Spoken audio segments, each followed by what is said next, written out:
ശ്രീ സായിറാം. എന്റെ എല്ലാമായ ഭഗവാന്റെ പാതാരവിധങ്ങളിൽ ശതകോടി പ്രണാമം. ഇന്ന് നവംബർ 14 രാജ്യം മുഴുവൻ ശിശുദിനമായി ആചരിക്കുന്നു.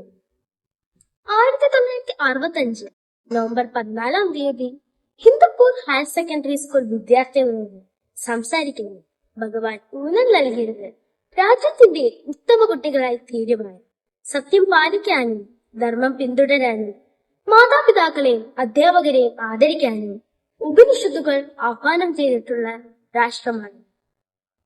രാഷ്ട്രമാകുന്ന തീവണ്ടി എഞ്ചിനിൽ സഞ്ചരിക്കുന്ന രണ്ട് പാളങ്ങളാണ് സത്യവും ധർമ്മവും. സത്യം ഉപേക്ഷിക്കപ്പെട്ടാൽ കലാപം പ്രബലപ്പെടും, ധർമ്മം നിരാകരിക്കപ്പെട്ടാൽ ശൗര്യം യാഥാർത്ഥ്യമാകും. ആധ്യാത്മിക അച്ചടക്കത്തിന്റെ പ്രധാന ഘടകങ്ങളായ മൗനം, ഈശ്വരനാമ ഉരുവിടൽ, വിശുദ്ധ ഗ്രന്ഥ പാരായണം മുതലായവ അഭ്യസിക്കുക. അതിനാണ് ഭഗവാൻ ബാലവികാസ് ആരംഭിച്ചത്. ബാലവികാസിലൂടെ ലോകവികാസ്.